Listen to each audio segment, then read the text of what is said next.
Good morning, everyone. Good afternoon, and perhaps even good evening. Thank you so much for dropping by and being here for another exciting session of the Daz Plus Pro Artist Series. Wonderful to see you. Mr. Knob is here. Good to see you. Jeff is here. The Dragon Nate is here. Miss Julia is here. Mr. Brian is here, aka Zero Calvin. Very good to see you. Nico 1967 is here. And I believe Mickey Mouse is here also. And if I've missed anyone or if anyone else is there, just say hello. It'll be so nice to meet you. Good to see you all. So today it's all about exciting animations and how to make them possible inside Unreal Engine. We've talked in the last monthly stream here on the Daz Plus section here. We've talked about how to bring characters over into Blender as well as Daz Studio. We talked more about the bridges and how far they've come, how to use them, how to fix clothing, and we didn't really have time to cover animation. So I'll do a little bit of a recap of what we already talked about. Like, we're going to bring a character over from Daz Studio directly into Unreal Engine. We might apply some clothing fixes if and when we need to, and we're going to bring some Daz animations over into Unreal Engine. We're also going to retarget Unreal Engine native animations, like from the Unreal Engine 4 projects, so that they work on our Daz figures. I'm going to show you how to bring over morphs so that you can animate morphs inside Unreal Engine. I'll also show you a workaround about expressions that we've looked at last time that didn't always work, especially expressions. So if you turn them into a morph, they will work. And I'll show you how to make that happen while we're here. And is there anything else? I'm sure there is. There's maybe materials and some hair fixes. We're going to discuss perhaps those, residual bits. And then I'm going to show you how to use those types of animations on a live playable project character, as well as in the Unreal Engine sequencer. So there is a lot of stuff that we're going to cover. Victor, because there isn't a lot of Unreal Engine 5 native animations around, that's the reason. So most of the animations you get from the marketplace are for Unreal Engine 4, because that's that's just historically a bit like Genesis 8 versus Genesis 9. There's a lot of support for that around still, and yeah, that is why. So you don't actually find a lot of Unreal Engine 5 animations, but the process is exactly the same, and you'll see what happens when we do that. So I suppose let's start by creating our Unreal Engine project first, and then make it, receivable for the stuff that we're going to send over. I'm going to do that by creating a new Unreal Engine 5.1 project. And Victor, just to let you know, why not 5.2? Why not 5.3? It's because those versions have currently got issues with twist bones on the Daz characters. So while they work and the principle is exactly the same on 5.2 and 5.3, 5.1 currently works more stable. So if you retarget animations onto the Daz characters, you'll see in 5.2 and 3 you see issues on the arms and on the legs, and with 5.1 we don't see those. So that is kind of cool. So I'm going to go and create a brand new third-person project first. Then I'm going to copy the files over from Daz Studio. Then I'm going to close the project and reopen it, and then it can receive content we're going to send over. That's what we're going to do. Yes, indeed. Yes, I'm using 5.1, and the animations we're using, they're basically made for the Unreal Engine 4 skeleton. So the 4 and the 5 skeleton, they're a little different, and you can think of it a bit like a generation like Genesis 8 versus Genesis 9. There've been some improvements and some rejiggings under the hood. And with, I think, 5.1, Epic have introduced, let me just go, games third person. I'm going to use a scalable project here, and I'm going to put this into maybe Daz demos. I like it. Let's do Daz demos, and we're going to call this one Daz Plus. No, can't have to go. Let's say Daz Stream. There we go. Scalable, no starter content required, and that's it. Yes, that's a good start. That is a good start. Yes, you can. So the Unreal Engine 4 and 5 skeletons, you can think of them as something like a Genesis 8 versus Genesis 9 change they've made. And with 5.1, Epic have made a change in that you can use a new type of asset called the Retargeter asset to translate those animations on the fly. So that's kind of cool. This is the first thing we're going to look into. So this is how you have to start this Unreal Engine workflow. You create a new project, preferably the third person, only because it means that it has a playable character that we can walk around with in a second, and that'll have benefits. If I go and press play up here, Then I have this character. This is the Unreal Engine 5 skeleton and the female mannequin. They've got two mannequins, the male and the female one, but the female is a child of the male one. So they didn't go unisex, but they have essentially a few animations overwritten for the female body, but they also have a male body. So this works. This is good. With this still open, I'm going to go over here to Daz Studio, where I've already installed the Daz to Unreal bridge just with Install Manager. And it would say that a second part of files is necessary to make that happen. So file send to Daz to Unreal. Under here, under advanced, this is, you only have to do this once. Pick your Unreal Engine version, 5.1 in my case, hit install plugin, and that'll install my files into the project that I've just made. So I think that was here, Daz demos, and then this Daz stream. That's it. So top level of your project. Hit select folder, and wait a second. Unreal plugin was successfully installed to this location. If the Unreal editor is open, please quit and restart Unreal to continue the bridge export process. That's exactly what we're going to do. We don't need advanced options anymore. I'll go switch over here and just go close this. I'll open it again, and then we can get going. Nate, how's it going? Good to see you. Good to see you. Yes, Jeff, and thank you so much for asking. I've got coffee, so you know we're in great company. We're in great company. Daz stream, there it is. That Daz stream 1, that was the one from last week, last month even. This is from today, in which we made I think Victoria 9 walk. If you've missed that stream, Brian, maybe you can post a link into the chat, because that's good. If you haven't seen the bridges workflow, I'm explaining more about it in that stream, and give you some other bits and pieces that I might either rush through today or not mention at all.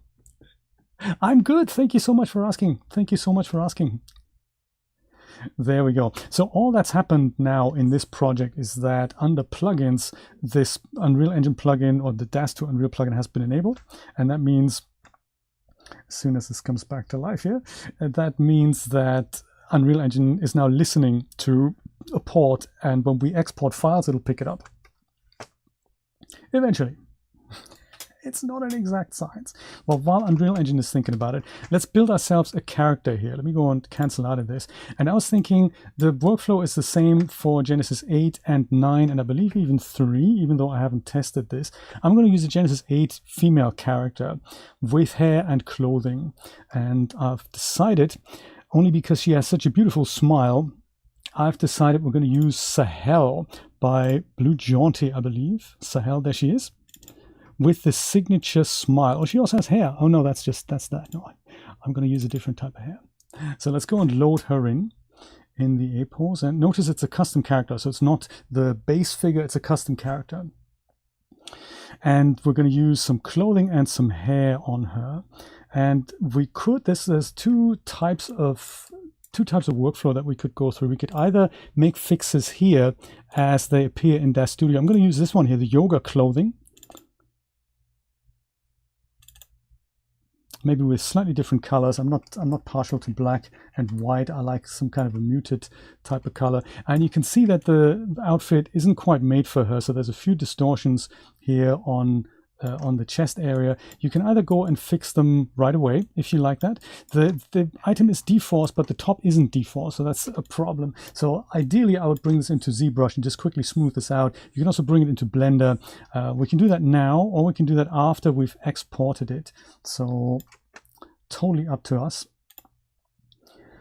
I think this is the top, and I'll use something like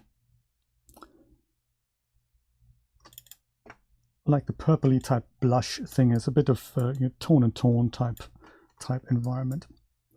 So I can show you both options. I might actually just deliberately leave it so I can show you how to fix this in Blender in a moment. And if it doesn't work, you can always fix it and send the character over again. I'll also use hair maybe a little bit later. Let's just get going and bring her in as she is. And if we wanted to make amendments to it, we can always re-export the character. Thank you, Brian. Very good. So with our character selected, then file send to Daz to Unreal, and in our case we're not going to use morphs for now. We're just going to call her Sahel. That's it. Hit accept. And oh yeah, make sure it's a skeletal mesh. I mean, Unreal, the plugin has selected that already, but you could select other bits and pieces here. For a character, we need a skeletal mesh. So we click that, it goes and exports it, and then in a moment, it'll go and start the automatic import process. So that's kind of cool. So tell me then, how many of you have worked with Unreal Engine already? I think I saw one comment, I think it was from you, Jeff, that you said you gave up on it about 7 years ago. I hear you. It's a difficult beast to get started with, and if you haven't explored it, I would thoroughly recommend it. It's a wonderful program, but the learning curve is kind of off the scale. There's so many settings and panels available. Unreal Engine 5 is a bit more streamlined compared to 4. So if you've looked at 4 and you thought, oof, this isn't for me, look again at 5. It's kind of cool. Is it more difficult to learn than Blender? It's a good question, Mr. Knob, because Blender is one of those. Blender is a good comparison because it has so many features. You might not need all of them. So it looks like you may have to use all of them, but the good news is you don't have to. And this is the same with Unreal Engine. It has a lot to offer, but you don't have to use all of these things, which is kind of cool. Nico hasn't started with it yet.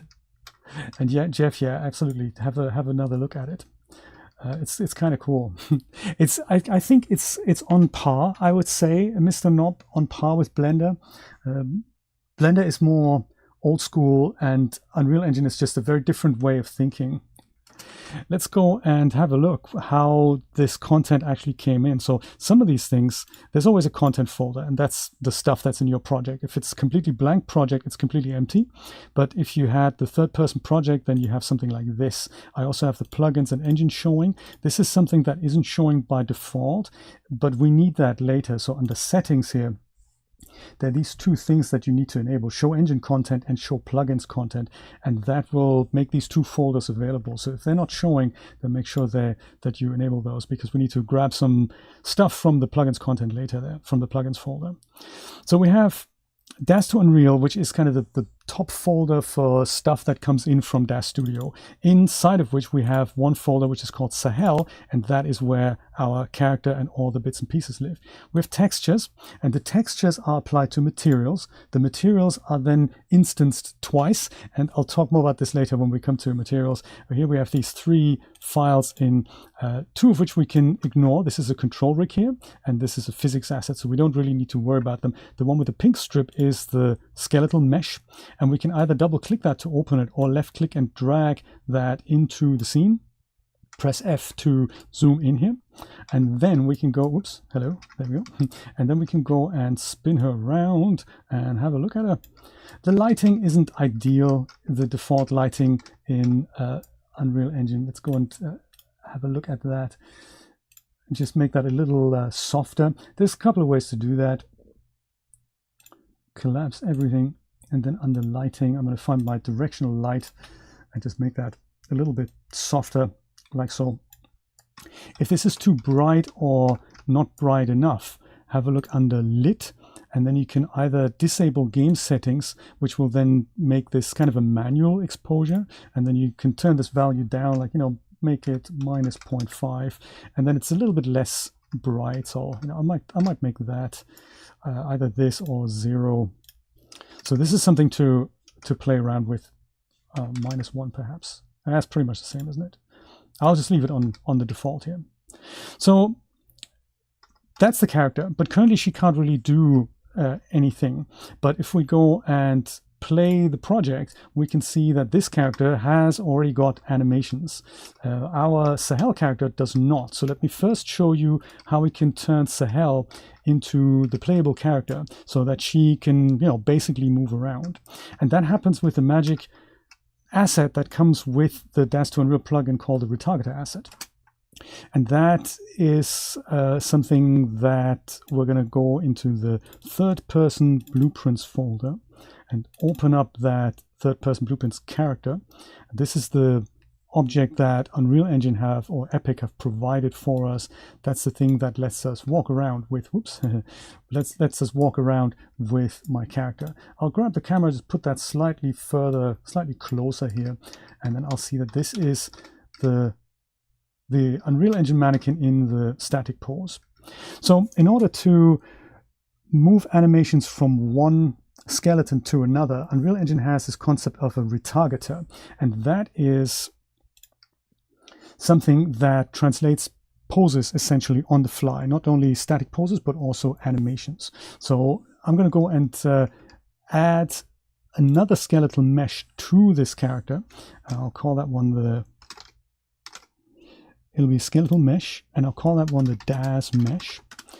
And in it, under mesh, I'm going to pick my character, which is Sahel, like that. Okay.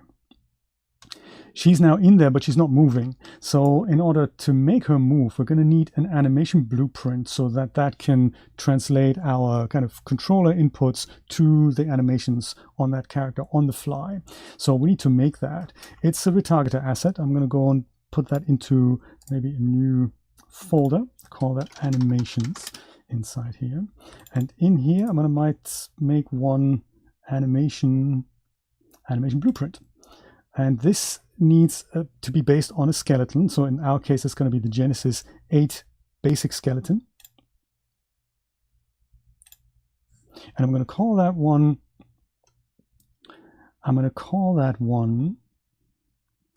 ABP Sahel.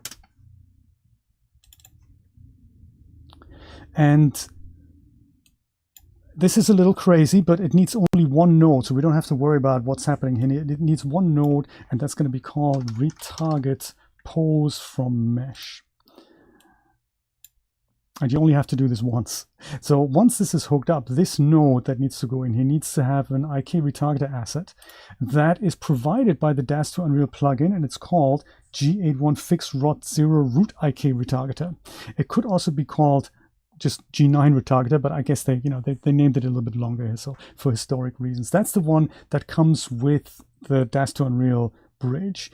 If this isn't showing, like I said before, you have to go and enable the two options here, show engine and show plugin content. Only then will this show up in the list. And then we can go and select it, and we can go and compile this and close out of this because we're done.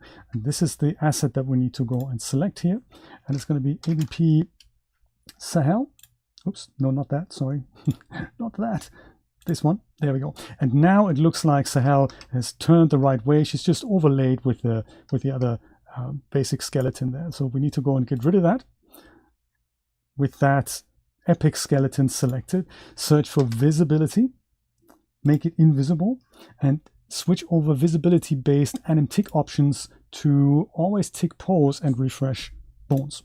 And when we do that, and I know this is a lot of stuff that we had to go through here, but now we can see that Sahel is moving around. So that's kind of cool. This is called live retargeting, and it's the easiest and fastest way to get a Daz character into Unreal Engine and animate it around just by making it the playable character. There's a bit of poke through here on the legs and on the clothing, and I'm not too keen on the distortion on the chest. We can also do some work on the fingers, and we're going to talk about that in a moment. But for now, that's how you bring in a skeleton.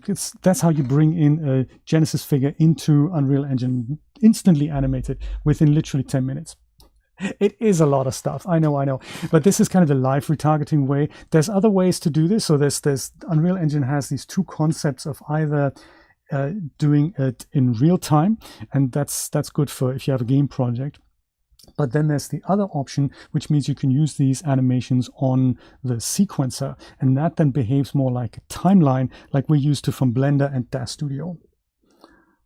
So yes, that is one workflow.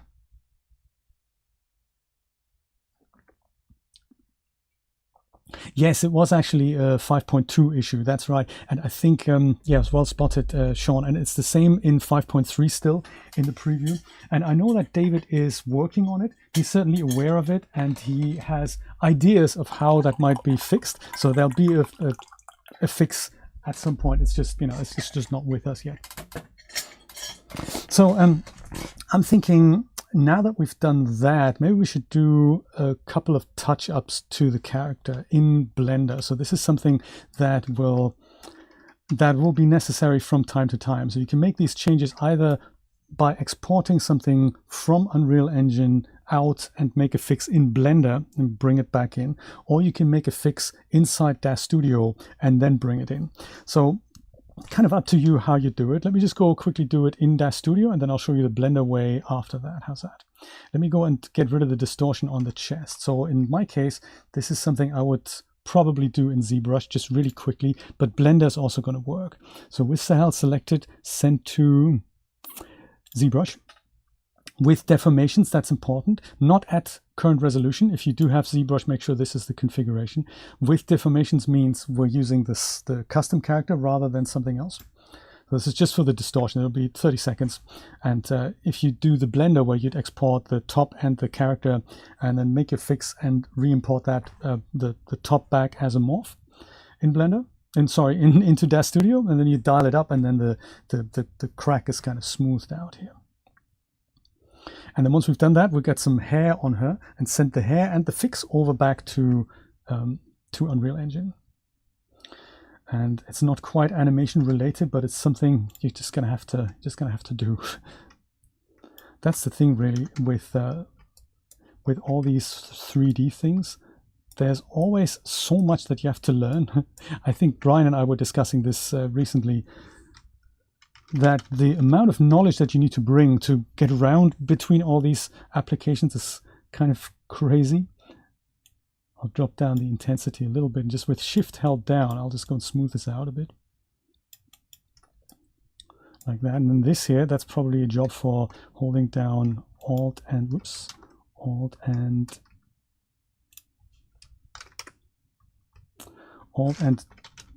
ditching this in a bit.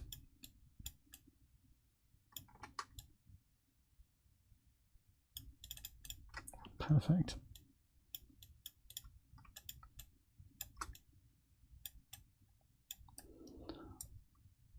So any kind of poke through that is bothering us, we get rid of with as much or as little sculpting talent as you have. This could probably benefit from more like a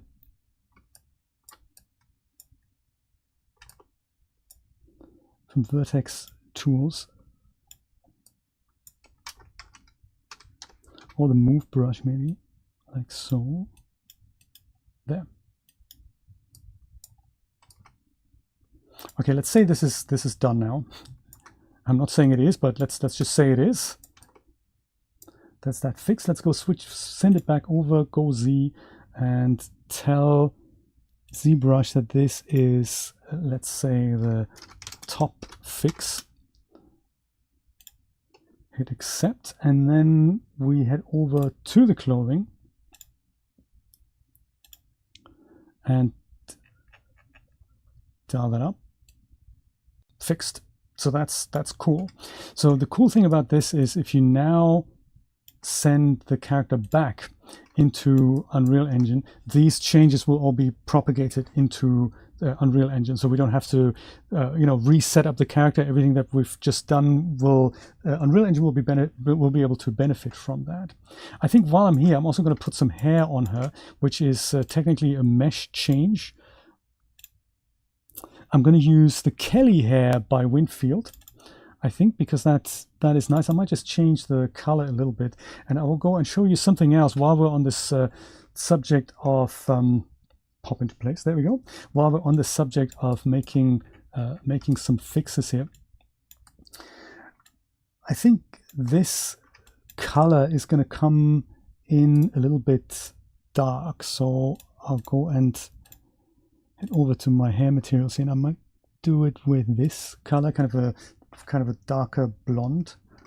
That's probably going to look nicer. So top fixed, bottoms we haven't fixed. Hair is there. Let's go and bring it all over again. Send to Daz to Unreal, and we're going to make this a skeletal mesh again, and we're going to call her Sahel again. You can give it a different name, but then a second object is being imported into Unreal Engine. So by using the same name as before, it'll be just overwritten.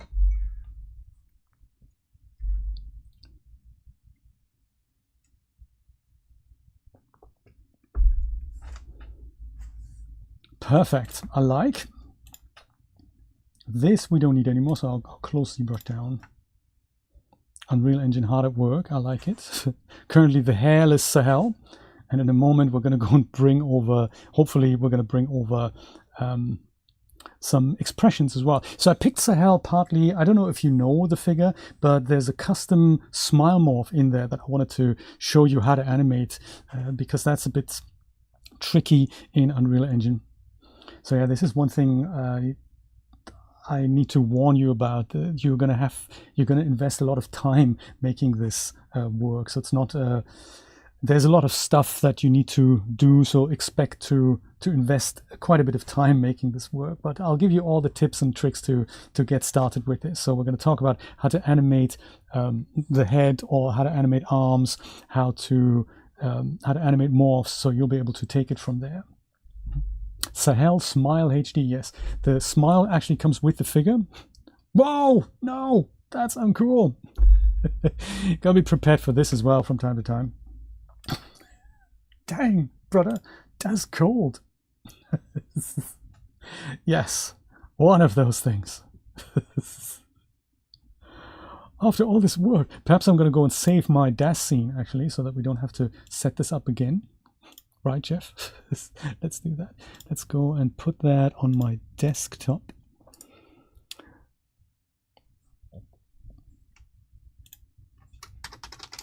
I'll call this Sahel stream.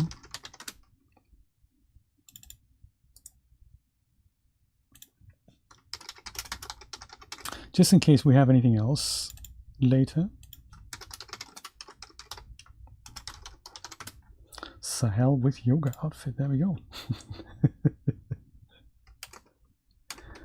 Let's see. Our Unreal Engine has detected that there's a ton of stuff that I didn't save before. So maybe I'm going to go into this and say restore selected. So let's see if it works. Fingers crossed. That's a 4-letter word indeed. Yes. Project files are up to date. Yeah, sure. Let's update them. One editor was open. Let's go open that again as well. New plugins were good. Thanks, Unreal Engine. We don't need to concern ourselves with that. Oh yeah, that was this. And whoops. And Sahel is in here. The wrong retargeter asset has been selected. Oh, has it really not saved that?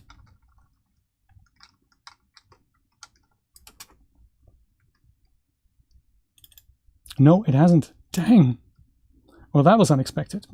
So we need to make that retargeter asset again, just in case you weren't paying attention. Here's your second chance. So animation blueprint, and we're going to base this on the Genesis 8 skeleton, and we're going to call this one ABP Sahel.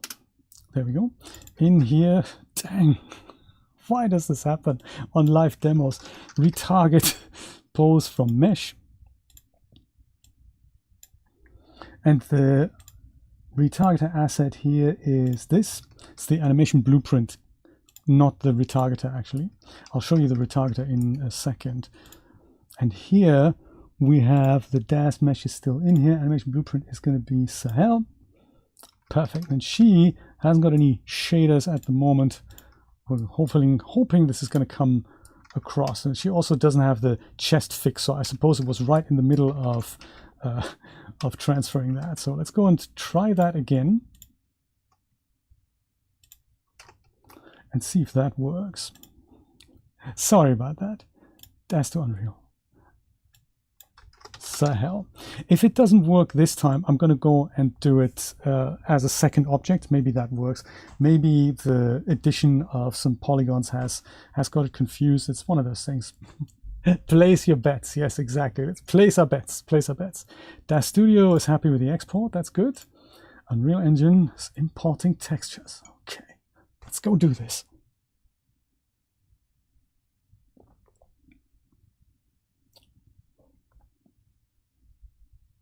Okay, that's good to know. I've only seen this with G9, Sean, with the twist bones. I don't know if I've tried G8 with 5.2, but that's good to hear that you've had the same issues I know from David that he's looking for a fix. He has ideas, but he's currently, still in the testing phase. 5.3 is already supported, by the way. So as soon as that drops, I believe the plan is for the Daz team to make 5.3 available as that from the drop down here. I've seen a preview release already of that. So if you go into the advanced settings, as soon as 5.3 is available, then there's going to be an Unreal Engine 5.3 option here. And, more of obviously going forward. It's crashed again. I'm so sorry about this. This is literally the stream phenomenon. I've tested this so many times. It worked every single time, and not when we're live on air, of course. So let's not worry about it. We're going to go and bring this back, and I'll go and send Sahel over again as Sahel 2, and we'll see if that makes a difference. Sorry about that demonstration effect. I know, Julia, it's like one of those things. So one thing, I might do this actually because we're a little bit behind. I'm going to talk to you about morphs and how they are animatable inside Unreal Engine. We've talked about it last time that I'm going to go dismiss, and I'm going to say cancel here. That sometimes, so yeah, I'm going to go make Sahel 2 here. I'll go send her over. We've talked last time about how we can send over expressions and poses as animation. So we would do this by giving our Daz character an expression or pose, and then under asset type here we would go and say animation, regardless if it's an expression or pose. We're going to go and send over an animation, and that's essentially like a 1 frame animation that we can pick in Unreal Engine. And I've also explained that sometimes these things don't work out, especially with expressions. And that is because expressions on Genesis 8 and 9 are mostly, not always, but mostly driven by the upper facial rig bones. So it's essentially bones that deform the parts of the face to then, turn it into an expression.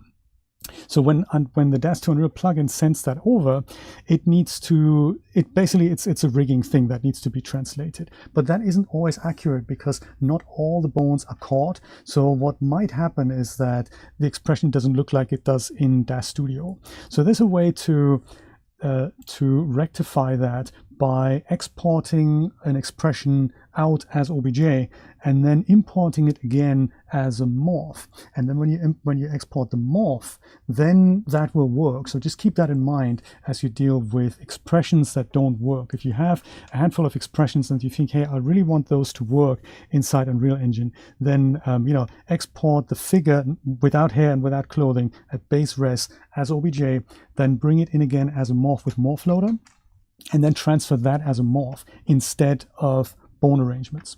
And here's how you would do that. So I'm going to go and call her Sahel 2, first of all, skeletal mesh. I'm going to go and use export morphs. So she has, in fact, let me go do this again. She has, not only does she have the clothing top morph here, but the figure itself, Sahel, she has a custom expression. And I think it's called smile, the BJ Sahel signature smile. This is what that looks like. So this is something that I would like to have available inside Unreal Engine. So I'm not going to dial it up. I'm just going to make a note of what that's called, and then I'm going to add it in the menu on export. And when I do that, this slider will be available inside Unreal Engine. It wouldn't happen if I didn't do that. So I'm going to call this one here Sahel 2, and it's a skeletal mesh. Under export morphs, I'm going to choose my morphs.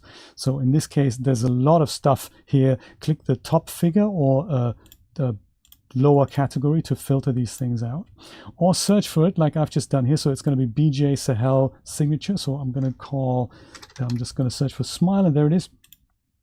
That's it. There's also cool smiling. These ECTRL, those are all control morphs. And anything else that you can find in the list that you want to export, just select that and then choose add for export. So we're only going to have this one as an example. Hit accept, and then you hit accept, and that now sends your figure over with a morph slider, and now we can go animate that later. You blame YouTube. Yes, that's probably that's a good call, Jeff. I think YouTube's fault. It's definitely YouTube's fault. It's because people are looking, you know. That is why. That is why. Okay, fingers crossed. Sahel 2, new and improved. Come on. I'm in the lucky position that I can just show you how it's supposed to work. Often when you try this out yourself, you don't know, is this actually how I'm meant to do it? Is this why Unreal Engine keeps crashing? So, Schrodinger's crash. Ooh. It's as if it's already happened and not happened at the same time.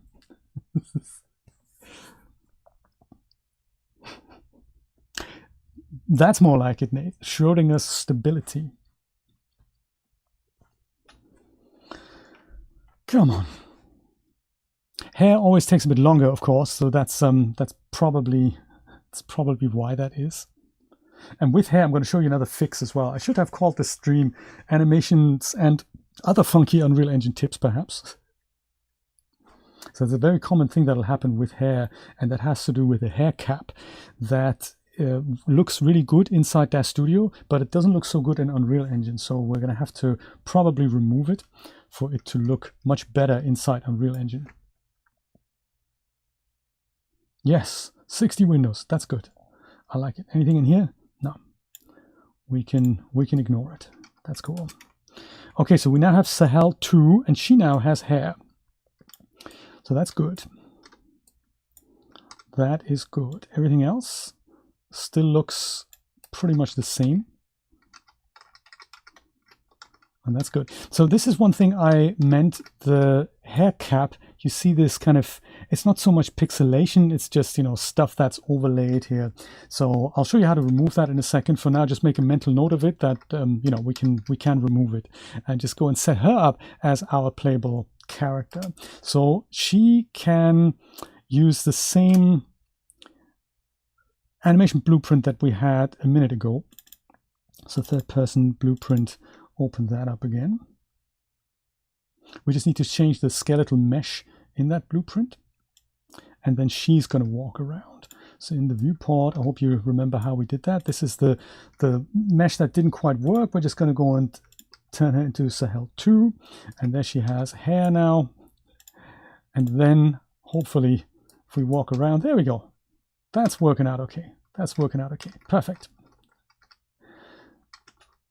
Okay, Sahel with hair and with fixed top. I think that's what I wanted to demonstrate. So it took us 40 minutes. There we go. Good stuff. So what's next? Let's do animations. Let's talk about this magic retargeter asset that appears to translate these animations on the fly, and how can we make it so that we can play these animations directly on a mesh, as we would do, thank you, yes, good point, as we would do when we were to use the character on the sequencer. Let's talk about that next. So with Unreal Engine, I believe 5.1, they have introduced something called a retargeter asset, and by default you find it, that comes with the plugin, with the Daz to Unreal plugin. You can also create your own, but if you wanted to have a fiddle with it, if you wanted to make adjustments, which I'll show you how to do now, you will head over into the plugins folder, into Daz to Unreal content, and then there's a folder called Retarget, and here we find anything with the green, with the blue underscore here, G3 Retargeter, G8 Retargeter, and the G9 Retargeter. And this is basically the thing that I've selected under the hood to translate these animations on the fly. Let me go and make a copy. If I wanted to make a change on this, it's advisable not to change this. I would recommend you grab this out and just left click and drag it over into your destination folder like Sahel, and I'll copy it here. So then here I now have this, and I might even make a new folder in here like I did in my previous folder. I'll call this one Animations, and I'll move this file into there. So I'll do this because now I can make changes to it. First of all, let me go rename it. I'll call this one RT Sahel 2. And in fact, I should be more specific about this, as we'll see in a moment. Let me call this one RT UE5 underscore Sahel.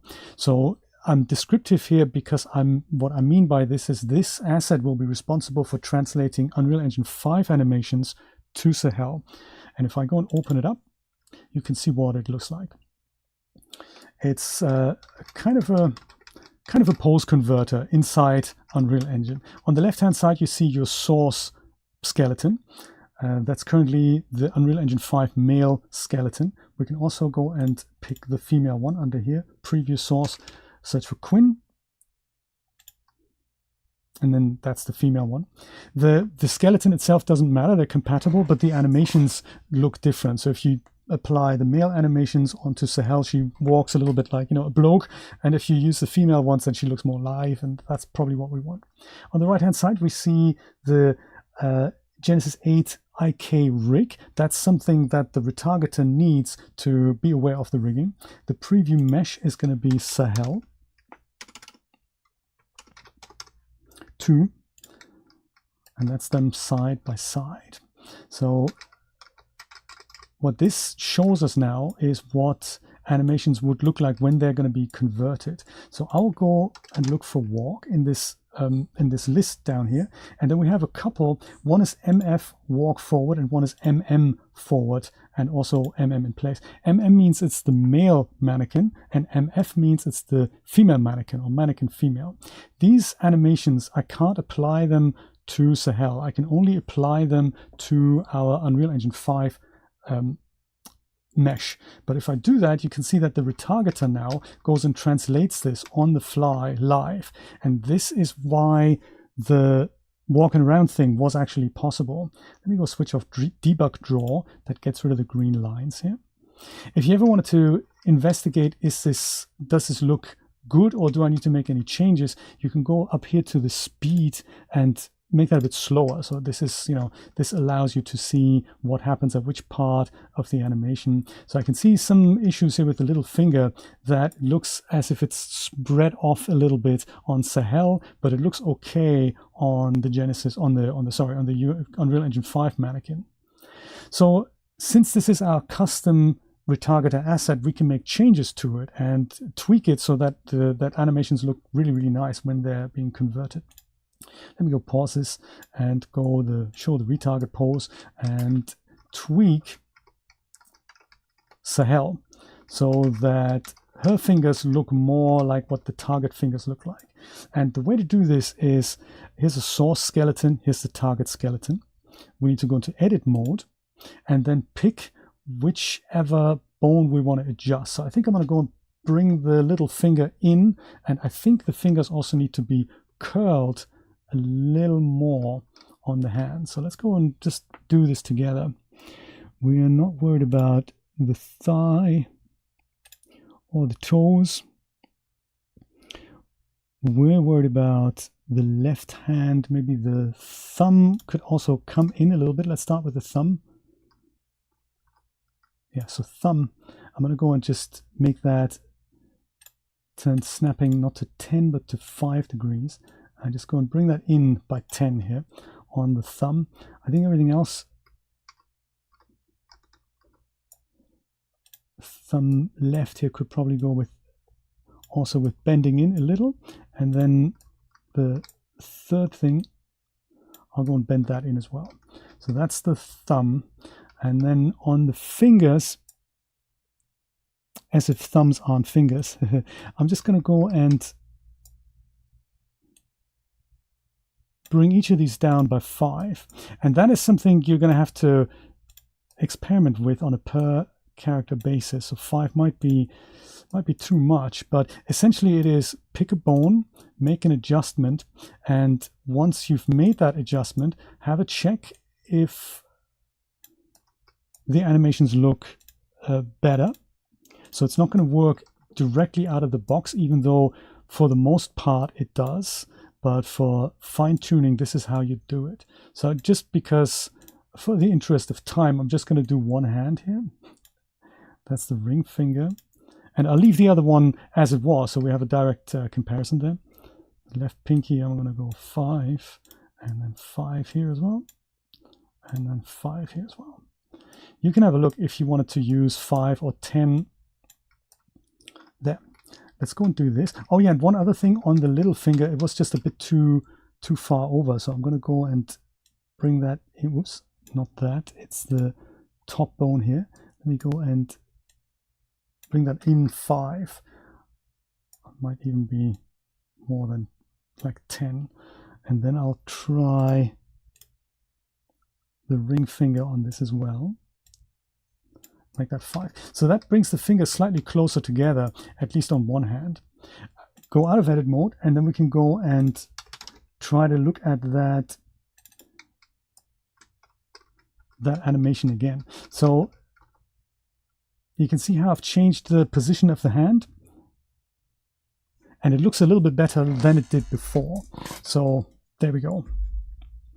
This is something you can spend a lot of time with. So I can see that the middle finger probably needs to curl in a little bit more. So 5 might not have been enough. Might try 10. But yeah, this is what you can do. And now this retargeter, this is a different one from the stock retargeter. We can use that in place of the walking around animation. And the retargeter has another bonus up its sleeve. This is now on the animation blueprint. That's where we have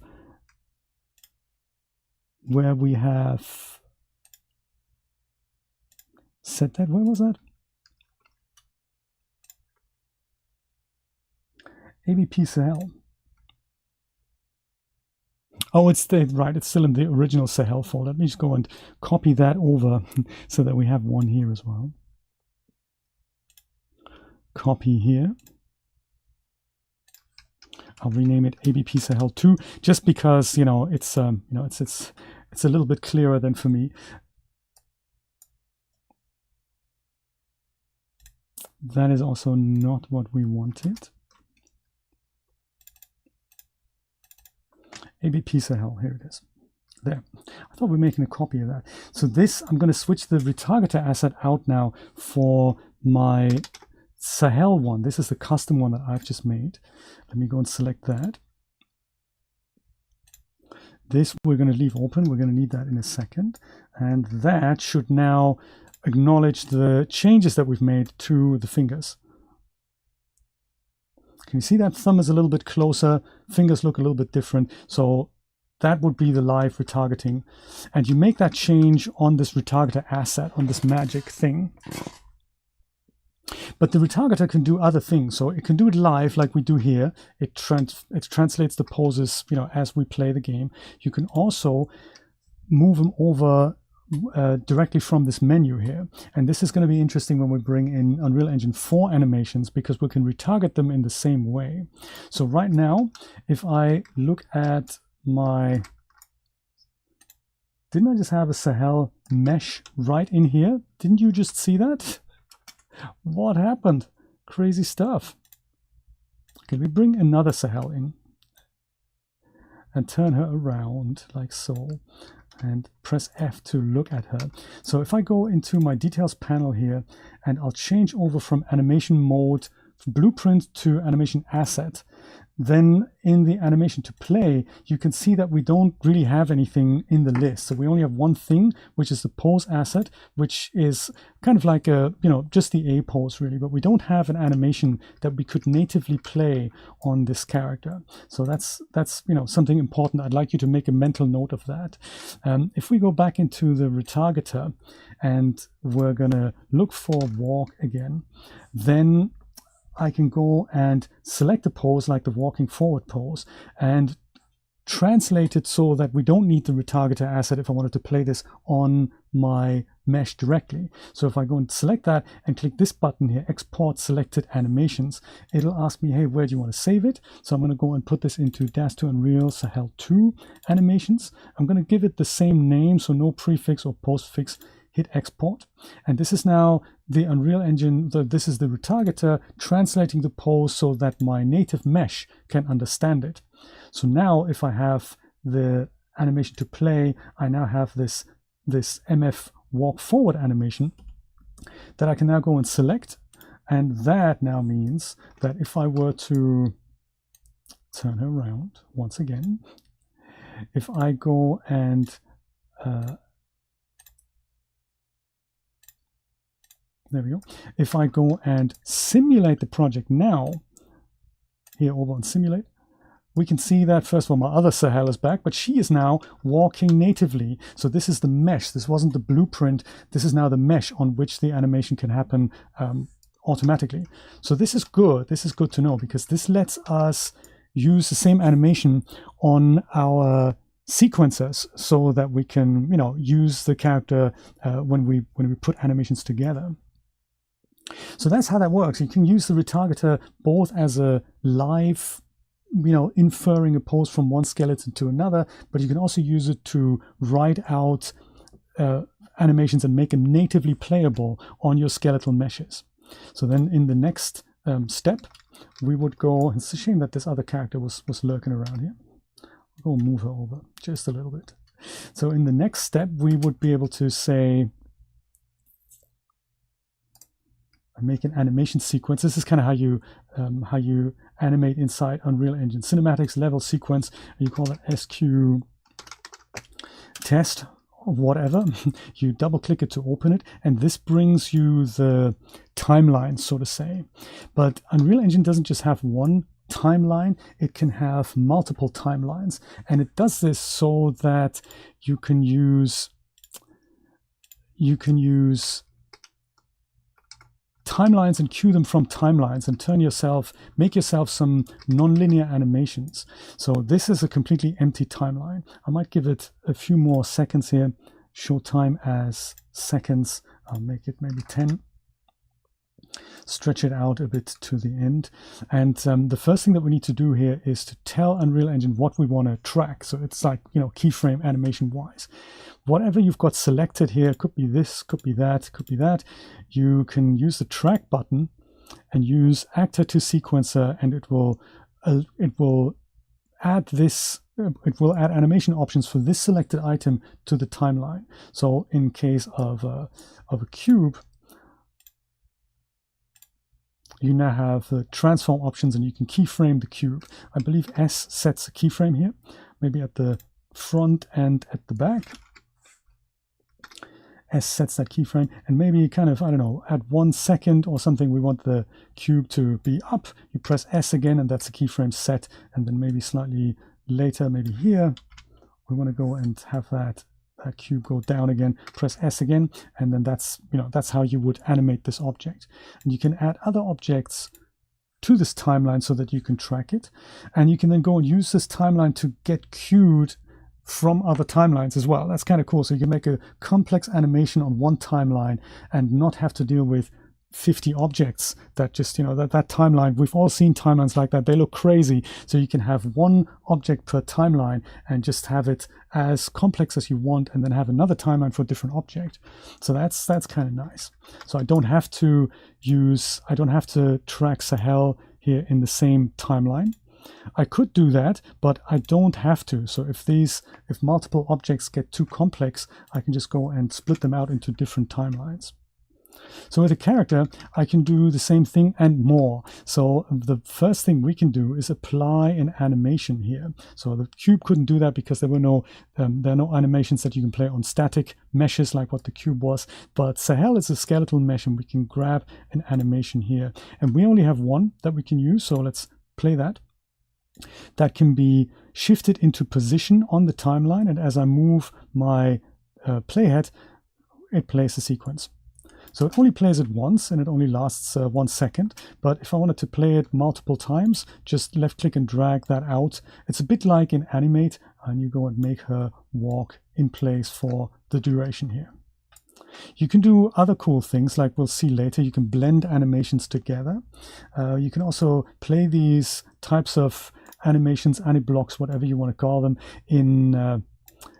play them back at a different speed by right-clicking on the animation itself and heading over to properties.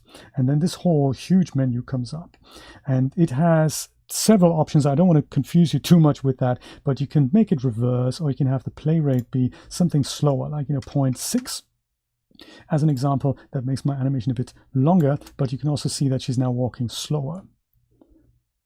And if I had another animation, just because I wanted to show you this, I've Alt left click this out as if I had two animations. If you bring two animations together, like, you know, if you had this gap in between, she walks and then kind of pops and then she walks again, you can just take these animations and drag them on top of one another, and you'll see that they've got this transition area here. So if they were two different animations, like a funny walk, a faster walk, a slower walk, whatever, you can go and blend them into one another. So if I wanted to right click this animation again and say this play rate is now 1.2, then my second animation is faster.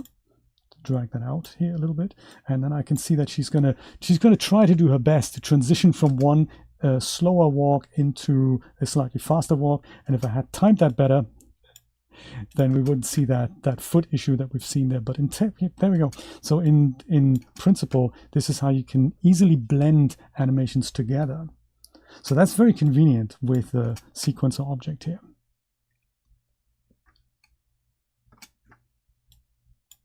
Any questions so far, my friends?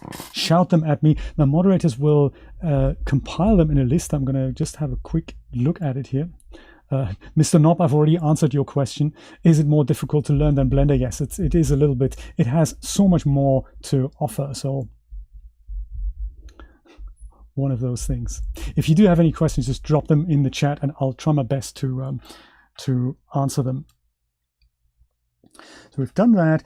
We've talked about the retargeter. We've put this little beastie here into the sequencer so we see how we can add these animations together and blend them. Let's have a quick chat about how we would go about using animations directly from Daz Studio.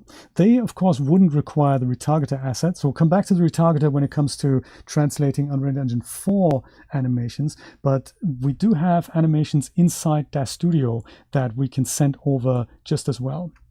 Let me go and save everything, close my sequencer object down, and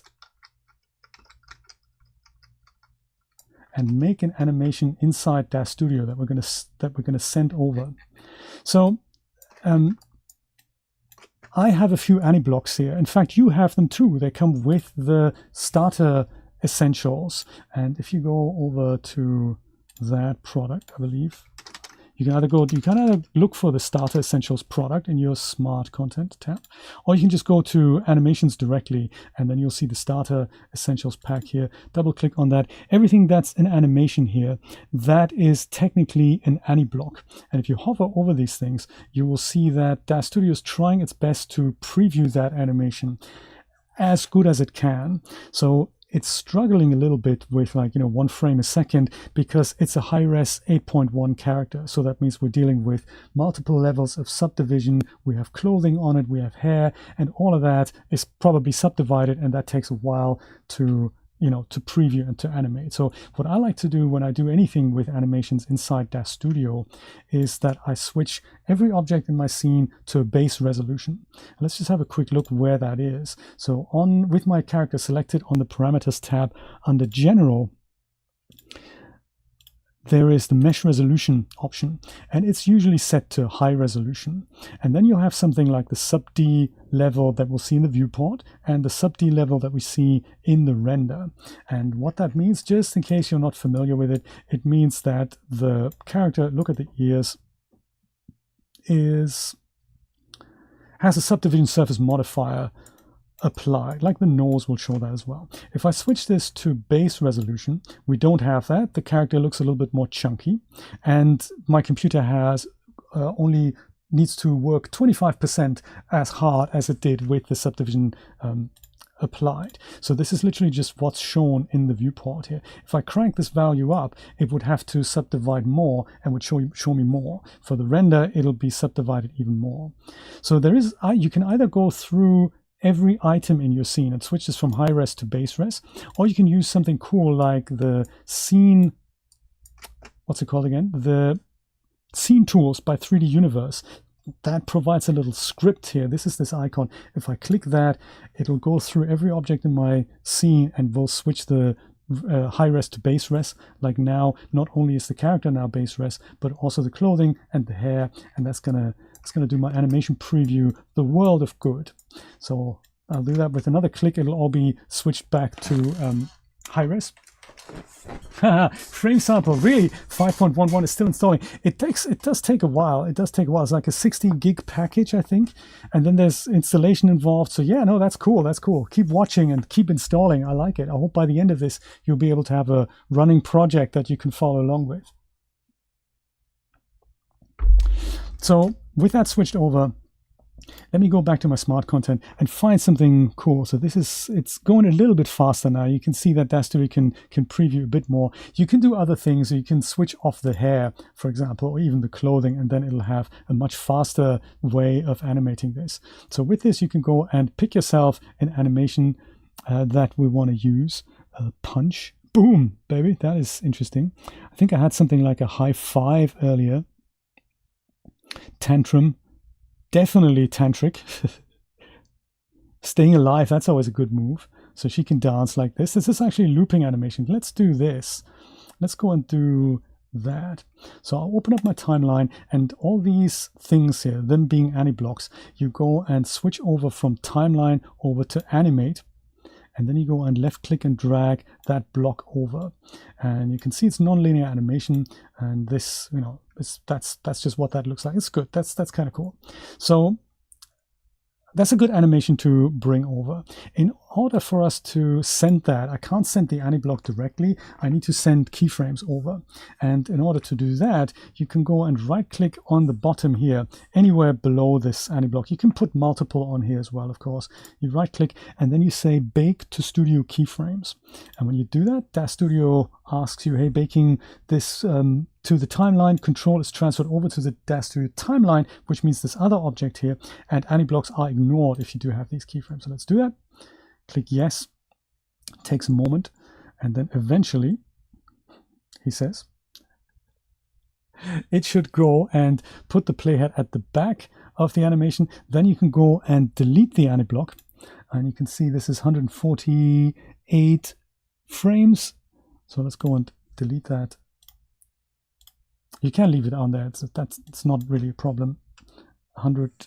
What did I say now? 148 total. There. That's at 149.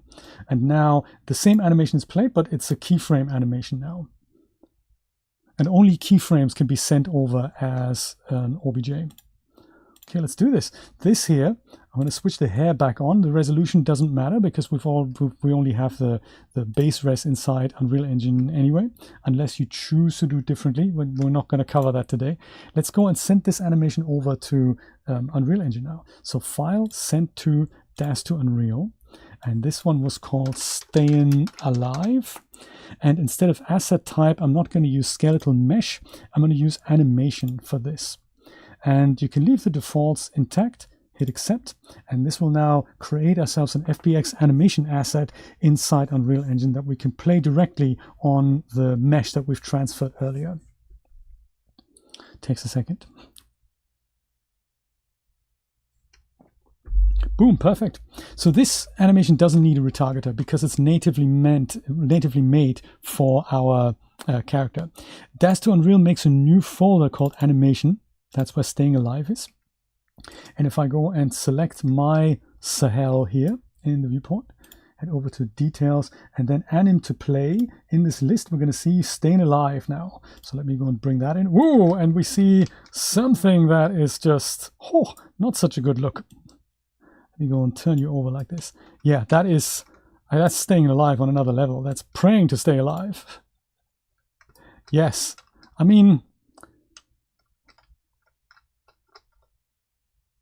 this is the effect we wanted, right? This is what we had expected, and this is what we want to come over. Hey, caramba! So we've covered last time how to fix that, which is nice. I hope I can remember it. It'll be a good refresher. So this is something that happens only on the Genesis 8 characters. Ouch, indeed, Peggy. So much ouch. The horror, Brian. This only seems to happen on Genesis 8 characters and 8.1 characters. It doesn't seem to happen on Genesis 9, which is kind of good. So again, David is working on a fix. Currently, there's a little bit of manual work that we need to do here. I'm going to go and close these bits and pieces down here. And I'm going to go to Sahel, and we need to go over into our skeletal mesh again. double click that. We haven't actually looked at this yet, but this is the skeletal mesh asset here. So this is just the Unreal Engine's preview of just the mesh. If you ever think, hey, it's such a shame that the character is rotated, can't we turn her around with the light? There is one way to do this, and it's a little hack, but it's the only way I've figured it out. I mean, on one hand, you could just go over here, but she's not facing the light. Like if you wanted her to be in the light like this, you can go over here and choose the turntable, make it a little slower, and then play the turntable until she's in the right position. And then you can go and pause the turntable, and then you can look at her from the front, if ever you needed to do that. And I've promised we're going to fix the hair issue here as well. We're going to do that, as well as material, so, you know, stick around for that. So in order to fix that terrible face, we need to be in the skeleton that drives her. So this here is the mesh, but the mesh has a skeleton, and this is how we get there. So if we go and click that, another window opens up, and here we have kind of an uncompiled version of Sahel. I don't really know why that is, but that's just, you know, usually it shows with materials. I guess, you know, today it doesn't. And we need to go and click modify pose here. And here we're going to go and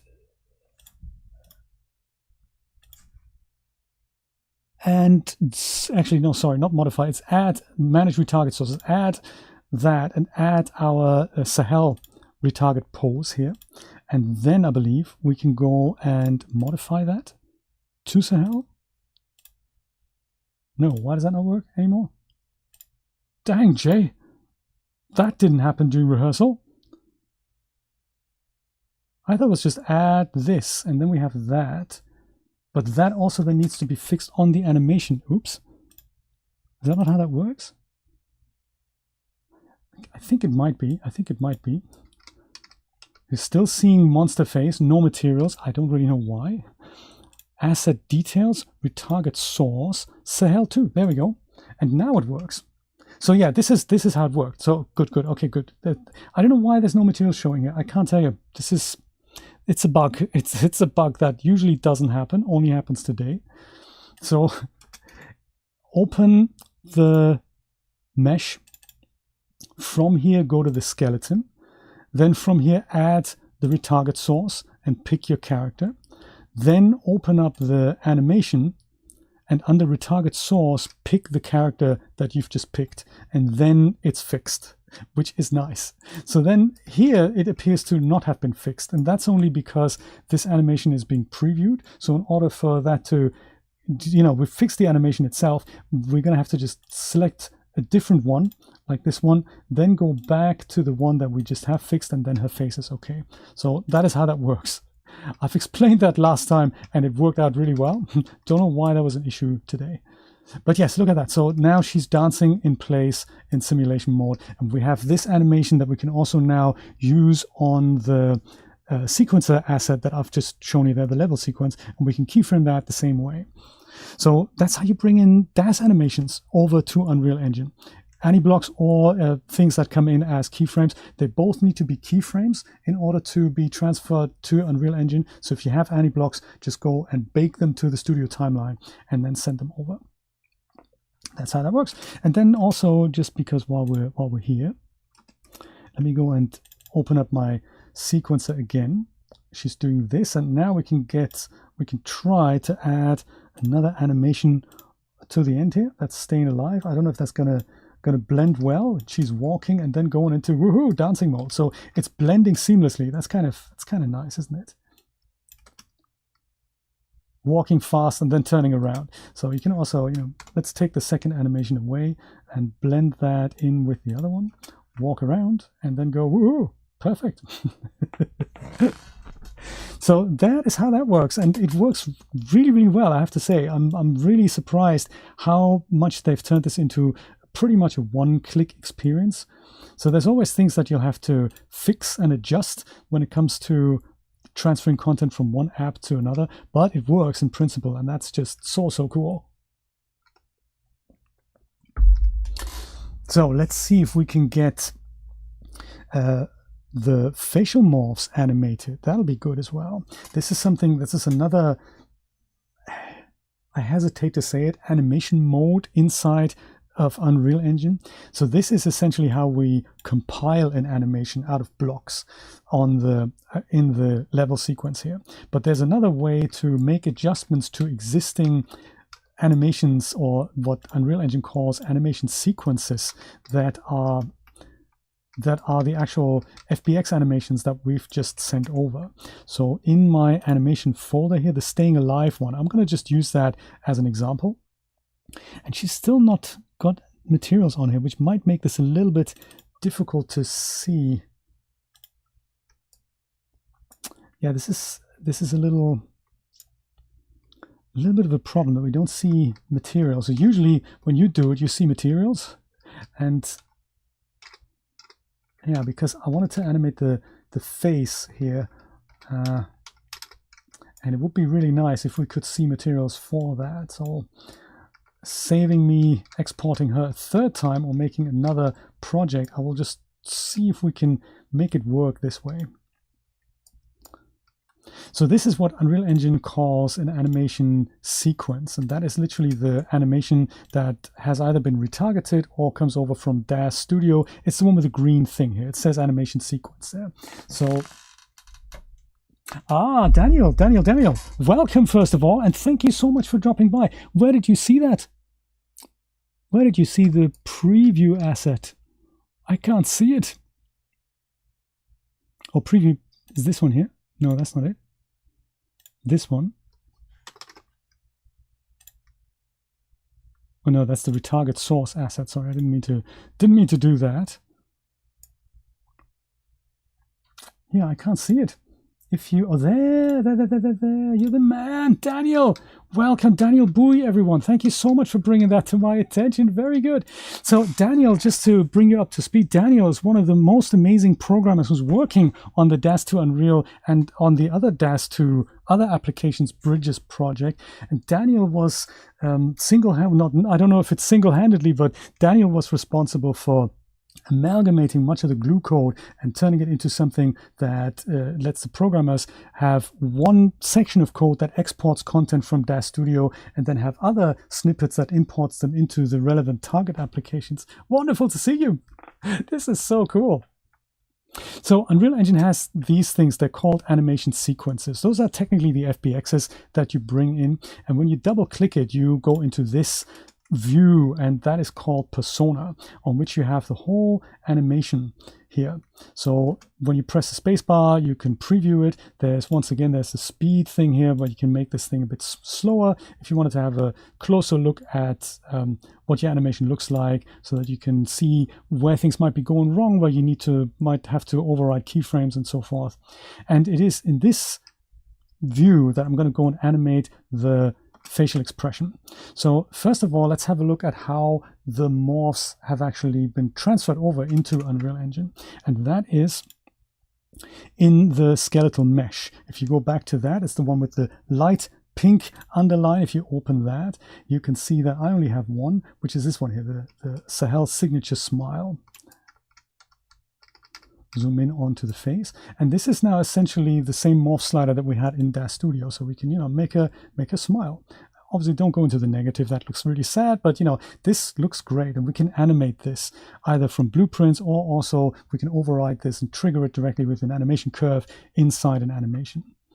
So if you had things like eye blinks, they would all be here, and they would all be selectable. And just to recap how they did come in, that was under here, under sent to Daz to Unreal.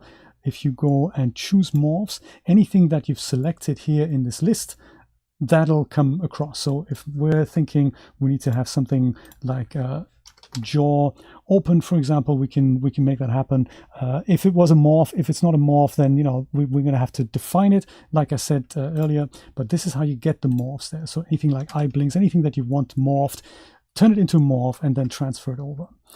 This is where that is. So in order to access this slider on the animation, let's go over here and say that maybe she starts dancing maybe for a second and a half, and say here, this is where I want her to start smiling, and then towards the end I want her to stop smiling again, because then we have a loopable animation there.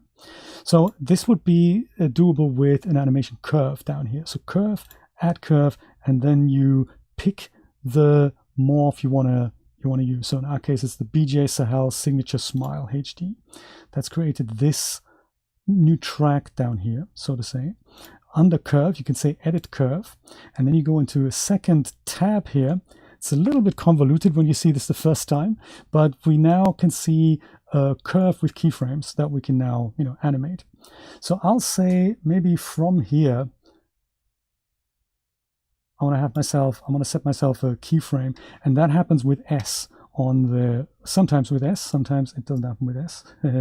Sometimes it happens with right click and add key. Oh, that's the middle mouse button, right? Okay. So in some views, like out here, you can use S. In other views, you have to use the middle mouse button. Right, gotcha. So middle mouse button here, and I'm not going to make a change. I'm just going to put that keyframe here. Slightly afterwards, I'm going to put another one, because keyframes usually come in pairs. So I want from here to there for that to be the transition between non-smiling to smiling. And I'll do this again at the end, that here I want the smile to end. So one more keyframe here. And slightly later, I want her to stop smiling, like so. There we go. And then I can go and grab these two keyframes and drag them up, and really what that does is it sets a value. I can also set the value here and say 1 is 100% smile. This is now going off the curve, so you could drag this off to a second monitor. You can click this little guy here, that'll basically make it all put it all into vision here, so to say. So it goes from 0 to 1, and then when you go and move this over, we can see that her smile is being animated from here over to here, and then when she's done, it goes back over to here. And there's other things that you can do here. So on one hand, you can move the keyframes around. If you wanted that transition to be a little bit slower, you can move that away and this away into here. And nope, come on. Shame I can't see the bottom bit here, but it's one of those things. You can also go and interpolate the curve differently. So currently we have linear on, and I think if you mark the keyframes you want to change and then press 1, that turns it into that nice curve that we've got there. I really don't know. Well, oh, there we go. Right click 1 to turn that into curves here. And then it works logarithmically, smiling and not smiling. So since we've changed the actual animation asset, the moment I go back here and go back into either simulation mode or into our sequencer, that animation is now happening. So now she's going smiling, blinking, whatever you want to do. So that is how you trigger a morph inside an animation sequence. You can also overlay these things, that you animate them separately and then overlay multiple animations in your animation sequence on top of one another. That is also possible. And I'm sure I'll make a video on how to do that, but we have more stuff to get through. So that's how you do a morph. And bone animations is very similar. So maybe you wanted her to, I don't know if this is a good animation or if we're going to pick a different one. Let's pick a different one maybe and send that over from Daz Studio. Something more subtle, and then I'll show you how we could maybe move something like a head from left to right. It'll be the same principle, but slightly different.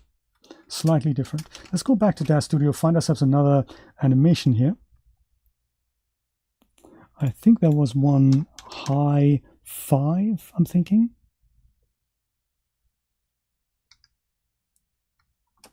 Oop. Means I have to go and delete all those keyframes here.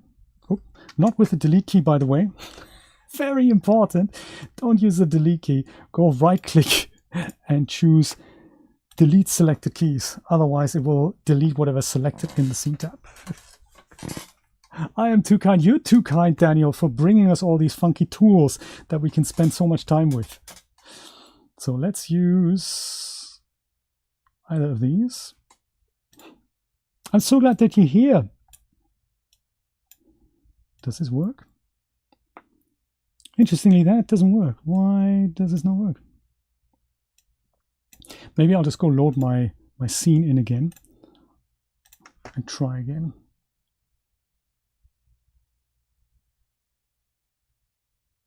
Yes, I don't know when you joined, Daniel, but there was a small issue that I've encountered twice today, only on the stream, of course. It never happened in testing, that when I replaced the mesh, the Unreal Engine was crashing when I re-imported it. So it's a bit of a shame. There we go. That works. High five, perfect. So left click and drag that in. And then in order for that to turn into keyframes, right click, bake to studio keyframes, give it a second. And then we have another animation to export. And then I can show you how you deal with, there we go. That has worked. How you deal with something like a head moving. Daz to Unreal, we're going to pick an animation, and then we're going to say high five.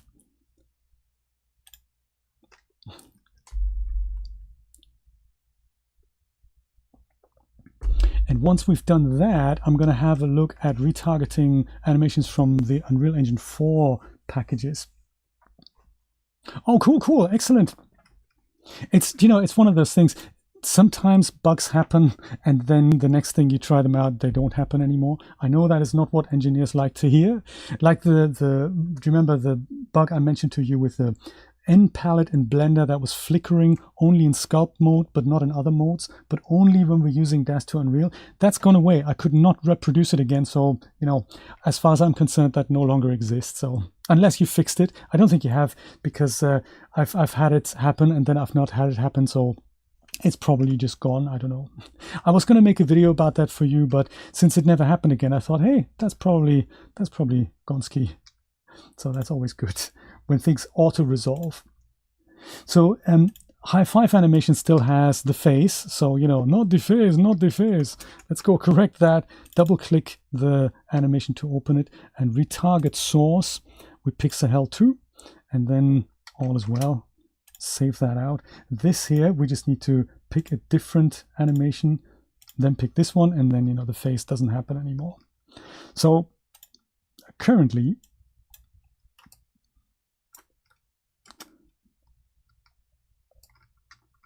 oh, that's still 0.01 here. There we go. That's the animation. And maybe while that is happening, I'm going to go and have a look from left to right, perhaps. Something like there. I'm just going to make that change. You can also, if you feel more familiar with those tools, make the change inside Daz Studio, make your tweaks there, then send it over. So that is also possible. Just, if you didn't have that option, if it's an animation that doesn't come from Daz Studio, you can go and use the following concept. So let's say, kind of here, we're going to go and make a look to the left quickly. So this happens by going over to the skeleton tree here, and then you pick the bone that you want to actually animate. So in my case, I believe the collarbones, we don't want to deal with the neck head, so that we've got the lower neck that we could use the upper neck, and we can use the head itself. Ideally, you'd animate all three bones in tandem, because that's more how the human body works. But I think just for the sake of the demo, let me go and use the neck upper here and then twist that. I'll go and switch off, well, leave snapping on for now, that's okay. So with that bone selected here, in the timeline where you want the animation to start, press S, and that brings you this new track here. And the idea is similar to what we had in our curves thing. You can bring up the curve. If you want to edit curve, you can do that, but you can also, just do it here. I think just press the middle mouse button again, or is it S again here, or do we have to go into the edit curve? Man, how did I do that? Key, there we go. It did work earlier, I'm telling you. Double click. Do we have our keys here? Look at that. Crazy stuff. Let me go do that again. I thought S would set keys. Didn't know why I wasn't seeing them here. Well, delete that. Do that again. S to set a key. right here. I'm also going to set a key right at the beginning and at the end of the animation. S here, all the way to the end. S here, just so because I want it to be loopable. So I've got these two keyframes. Let's go double click this to add that. So much like before, this is the 0 position. This is still 0. So from here to there, we're going to make a move. So S again to set another keyframe. And then once again to go from the turned position back into her non-turned position, we're going to go and put another keyframe here. So now from here to there, we can go and make a change there. So sometimes you have to wiggle the viewport for the navigator to become available. Like maybe make it 30, like so, S here. Then you go over here. This is still 30 actually, body. This is something I really have to spend some more quality time with, because these animation tools are just so alien compared to what I'm used to. So yeah, there's just a whole host of things that I'm not quite familiar with in Unreal Engine. I have used this this timeline here on a second monitor. That is usually better, because this is just might not be the ideal animation front end. And where is it? Here, there we go. Crazy. So thankfully I had snapping on. 30. Let's see what that looks like. Does it work? Look over and look back. It kind of works, doesn't it? It kind of works. Yeah, so this timeline thing is very suspect to me. I don't know a lot of the shortcuts here. There we go. That's kind of what I was looking for. Let me go do this all again for all our benefit. Let's go and delete this and go start here. So with neck upper, press S to make that track. Double click into it. So from here to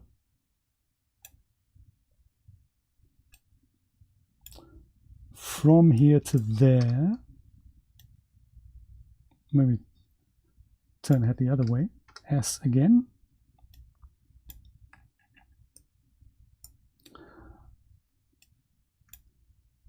S again. Oh man, look at that. How messy is this? Crazy stuff.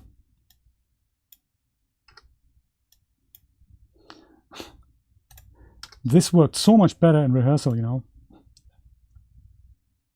You can only try and try again. This is terrible. I'm going to try this one more time. Let's edit these bits out, huh?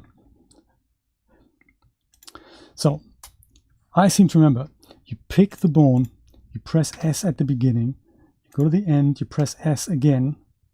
Sometimes you also have to go back to the beginning, press S again, just so that nothing happens to that bone in this time.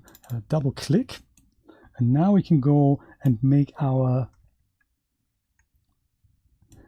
changes. From here to there, and then from there to there. And then we're going to go and take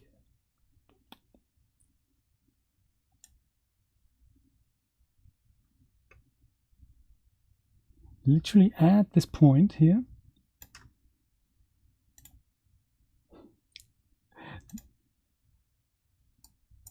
Wiggle viewport, turn head. Oh, did I not set a key for? Oh man. So yeah, this I'm gonna have to research. This worked way better in rehearsal. I'm so sorry it doesn't work here right now. It's probably the demonstration effect. So if you want to look into head turns and other bone animations, this is how you technically do it. And I really don't know why I can't make it work. So let's go forget about that. I'm really sorry about this. Yeah, that is not working for me today. Has anything been screwed up? Is anything happening here? It does. Something has happened. It's just not happened the way I wanted it. So Dang. Okay, but there's other good news. You can bring over animations from Daz Studio, but you can also bring over animations from previous asset packs that you get on the Unreal Engine marketplace. And most of these, even in this day and age, don't come for the Unreal Engine 5 mannequin. They come still for the Unreal Engine 4 mannequin. I'm going to go and pick one here from the marketplace that I have bought, and that is something by Mocap Online. There's so many out there. There's free ones out there, but I'm going to use these ones, character conversations here, and I'm going to go and add this to my project. And that is going to be, was it Daz Stream? That's the one. And this is going to now add this whole animation pack to my project, and then makes it available for me to play. So these things, I'm going to go and save everything and just have a look at what that's brought in. We don't need the plugins anymore for now. This is it, conversations here. So that's what the Launcher app is just copied into this here. So if I go into overview, this is a level that the developer has provided to showcase what their product looks like. And if I go and preview that, you can see all these kinds of animations that they've included. Maybe this is a little harsh. There we go. So these are all the individual animation assets that come with such a pack. Some deal with locomotion. That means they're meant for controllable characters, but for cinematic animations, these things are really, really cool. I mean, they're also good for your NPCs that are, you know, having a chat and having a talk with one another. And the Unreal Engine Retargeter asset can turn these into usable animations for our character, either live, like I've shown before, or you can convert them. But the main thing to understand here is that this is the Unreal Engine 4 skeleton. So as such, we need to have a different retargeter asset that retargets it from this skeleton to our character, not from the Unreal Engine 5 skeleton. And that is relatively easy to make. So we've already made a copy of ours and made some adjustments, but we're going to go and make some more adjustments. So I'm going to go back into my third-person demo map here, which looks less bright. Oh, this is nice. I see that other character that was kind of unloaded earlier. I'm going to go and take her away. There we go, while I have the chance. So remember how we used our retargeter asset earlier under Sahel animations? That was this guy here, RT UE5 to Sahel 2. That's the one that we copied out from the Daz to Unreal directory, made a copy, and then made changes to it. I'm going to duplicate this again, select Control D, and then I'm going to call this one UE4 to Sahel. So RT UE4 to Sahel, and it's actually Sahel 2 still, not 3. There we go. That is now going to be a different retargeter asset that we can use to transfer these animations. So for this, let me go open it up. We're going to now have to pick a different source skeleton. We don't want to see the Unreal Engine 5 female again. We want to see a different one up here. So for that, we first need to know which native asset does the animation pack that I've just brought in use. What is that called? Because even though they're compatible with the Unreal Engine 4 skeleton, they usually bring their own copy of that. It's a little tricky to get your head around, but we can just have a look under conversations, and here is the character, and there's the mesh, and here is the SK mannequin. That's what that's called, also designated by the path, a game conversations character mesh, and also the UE4 mannequin skeleton, which is also in that folder. So let's go and pick not this, but this. So we need to go and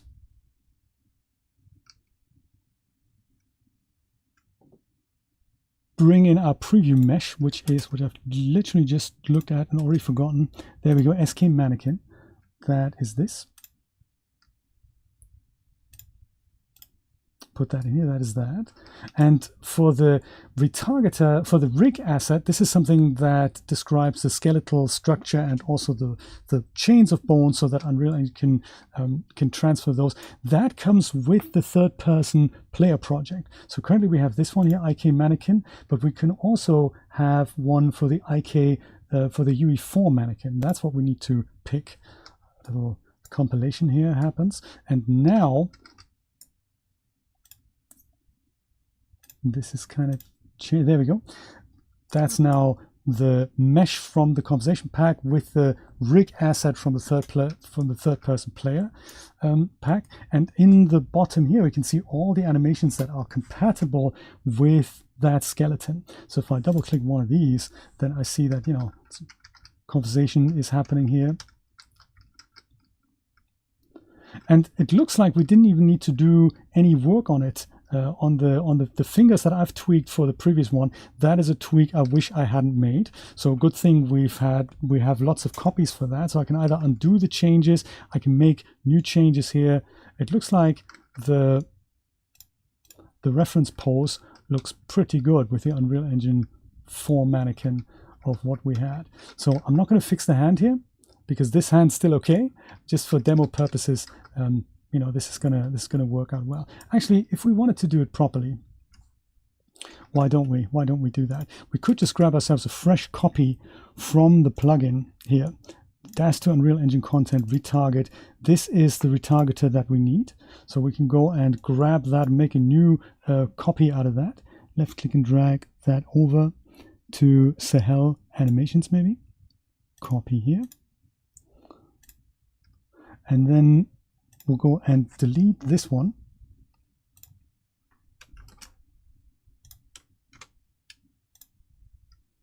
Rename this one.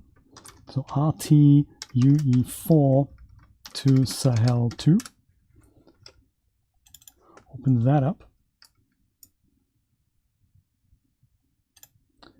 Pick the UE4 mannequin and the mesh that's coming with our conversations pack.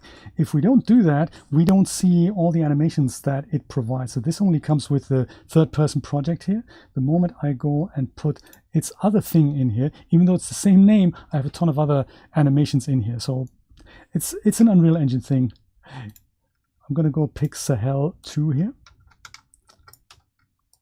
Get rid of the debug draw. And now I can go and pick animations, and they pretty much look great out of the box.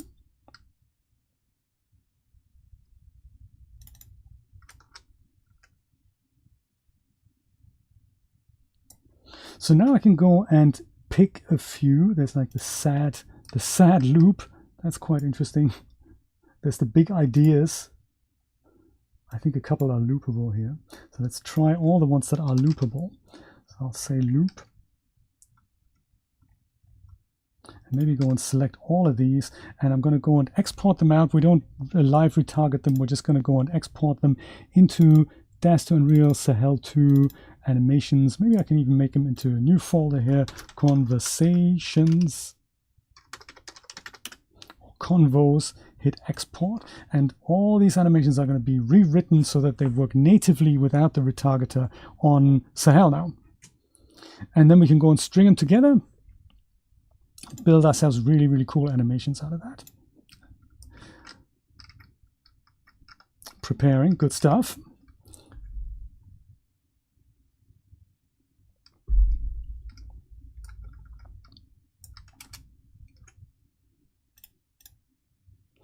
So on our sequencer asset again that I had here, let me just show you how to do this again. If you do need a timeline in Unreal Engine, it has this concept of the level sequence. So it doesn't have one like Daz Studio or Blender where you just go and open this up. It doesn't exist by default. You have to make it, and it's an object that you need to open either from your level here, or you need to have it, you know, like here, like what I did earlier. Let me go and delete it, and then I'll go and show you how to do that from scratch. So usually they live in a folder like cinematics, and then in here you go and right click under cinematics, you say level sequence. That's the most generic one that you can use. And I like prefacing them with SQ, and I might call this one Convo 1, because then we can have another one, Convo 2, that we can play on a different character. Usually you drag that into the level so that the level has a reference to it. And if you find it in the level, like here in the outliner,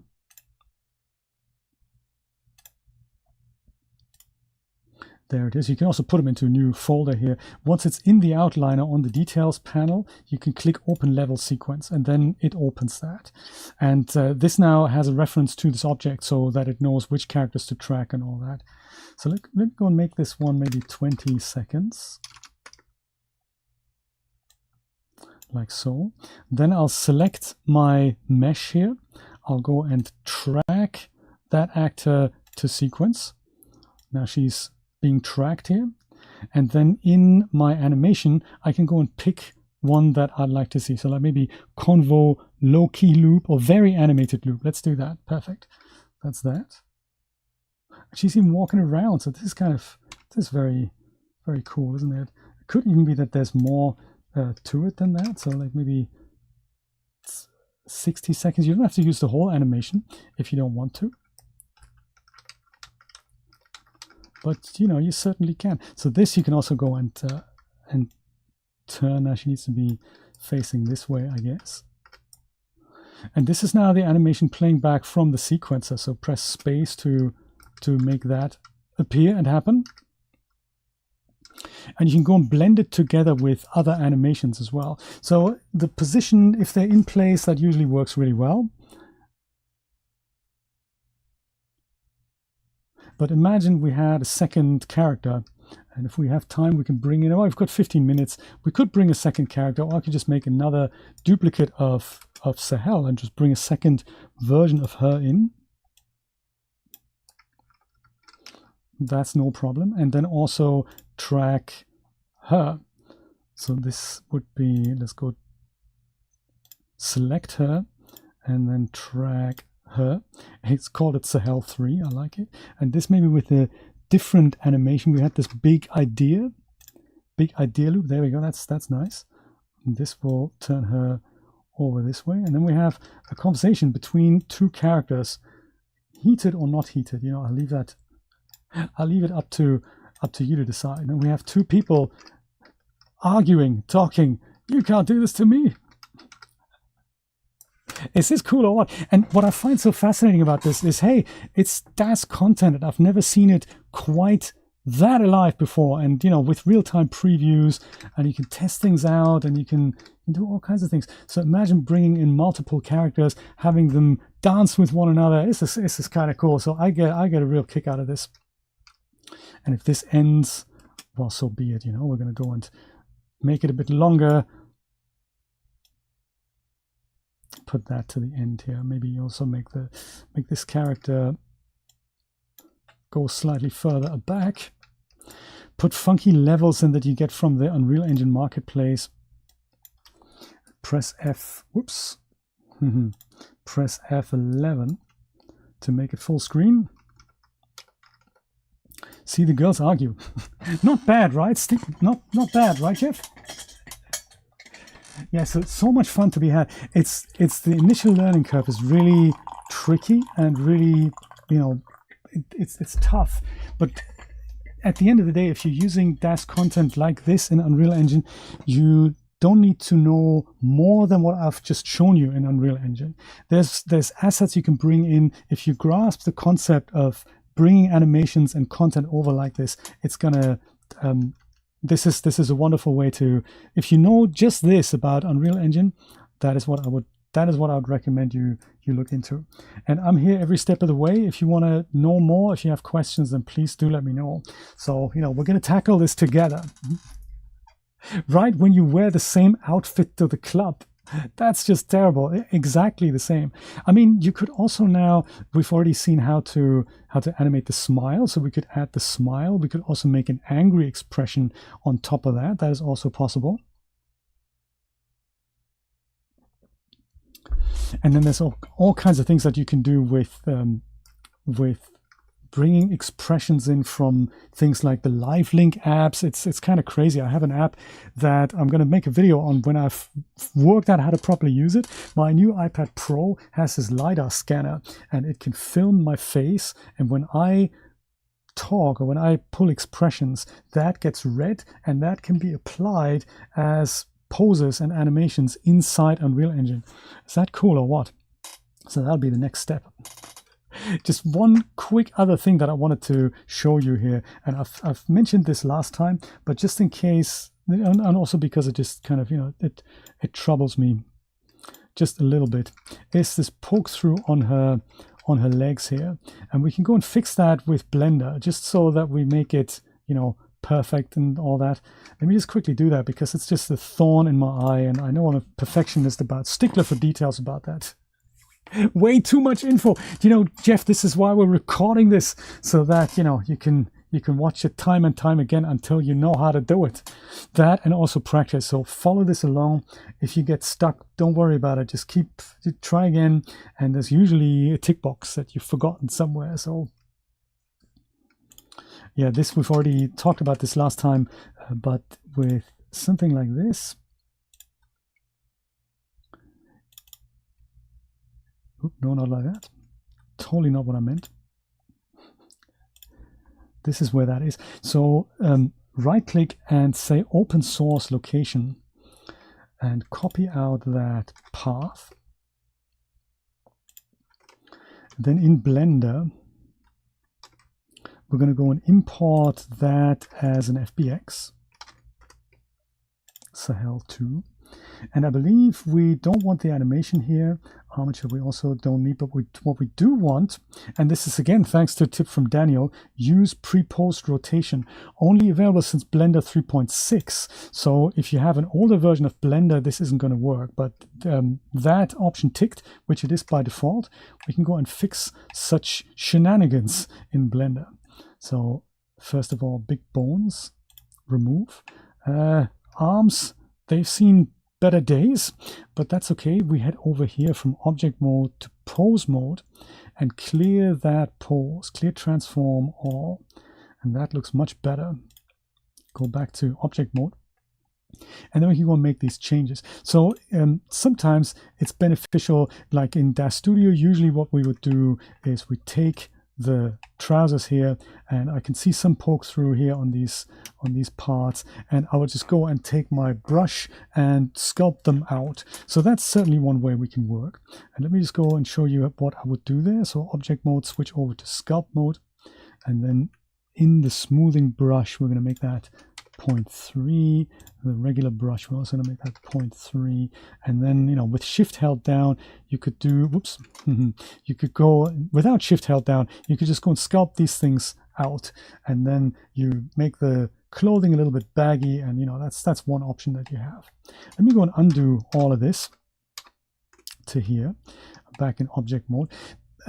If you say, hey, the clothing actually looked fine and I'm never going to see the body of my character, you could also sculpt the character in a little bit. So you leave the clothing where it is and you just make an indent on the character. Sometimes that gives you more flexibility, especially when characters go and distort their limbs a little more. So if we see that the poke through that I see here might not be what I see in Unreal Engine with the animations applied, so there might be more poke through happening there. You can also go and select so not the trousers here, but select the character, go into sculpt mode, and then just go with the control key and the regular sculpting brush, just make a big indent here in the character and here as well. And that is another option that gives you a little bit more flexibility. Let me go and make the trousers invisible, and you'll see what I've done here. So the indents, they can even be bigger than that. It doesn't really matter, but it gives you that little more flexibility that you have. That's kind of nice. There's one other fix that I wanted to make. I showed you that this can also be done in Daz Studio when you send the character over. There is this here. There is the hair cap that is essentially overlaid now with the head. So one way would be to just select that here and make it just remove the polygons, delete the polygons. That's what I would do in Daz Studio, delete the polygons with the geometry editor, then send it over, and then that problem is gone. I could also do that here in Blender, and probably just with regular edit mode. But because we've had these crashes there earlier, I'm not entirely sure if I can say L here. Yeah, look at that. This is the scalp. I don't know what happens if I delete this and then re-import that into Unreal Engine. Is it going to like it or not? So what I might do instead is I'll go and say S0. So I don't remove anything. I'm just scaling it all into a single point, and we'll say no more about it. Save first. That's a good idea. Save first, Jeff. There we go. So we fixed that. We fixed that. I'm going to go save that. And then here from Blender, I'm going to have nothing selected. Head over to File, Export, FBX. And I still remember my path here. I'll call this one Sahel Hair and Trousers Fix. And then here, I need to make sure we don't want to do animation. Under Armature, I'm going to not add leaf bones, and everything else can stay as it is. Export. Ideally, don't overwrite the existing file, just so that, that's kind of our safety here. Then here with Sahel, I think you have to go into the browser here under the Sahel icon, right-click, re-import with new file. And this is what we've just exported from Blender. Click on that, have a cup of coffee, and hope it's going to just work out fine. Haircut fix, brilliant. Yes, fantastic, Brian. Exactly. Think I was ahead for once. Usually I'm way behind, years and years behind. Is this doing something? It is doing something. Just give it a moment. Unreal Engine is a bit like Blender sometimes in that it does something, but it doesn't necessarily pop up a modal dialog that says, hey, user, chill out. I'm doing stuff. I haven't crashed. Everything's good. Think positive. It just goes and hangs. Windows is like, not responding. Should I close it? No, Windows. Let's just be patient,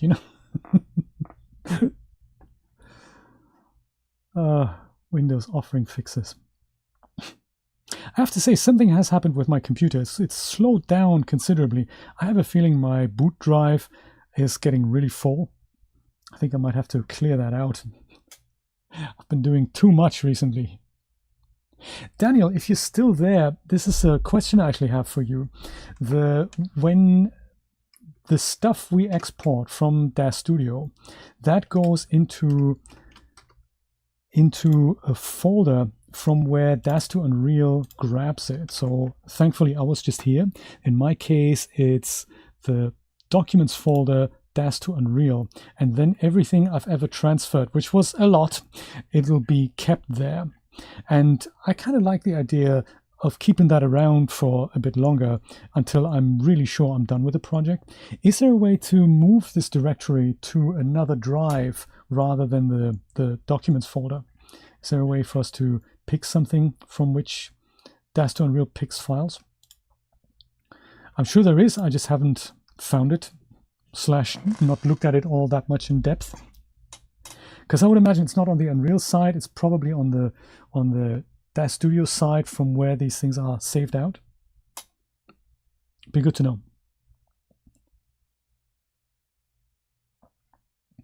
Re-importing is usually a little faster. Oh, come on. Something's happening. Let's see if there's any other questions that I may have overlooked. No, you guys haven't been asking questions. Wow, it's crazy. Not configurable yet, but it will definitely put that on the feature list. That would be great. That would be great. Just because people are always running low on disk space on C. You guys have been doing so much work over the years. It's amazing. I remember buying the plugin from before Daz was involved with it.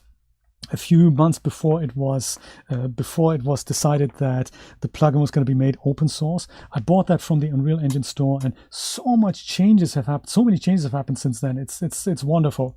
It's wonderful. So yeah, keep it up, my friend, keep it up.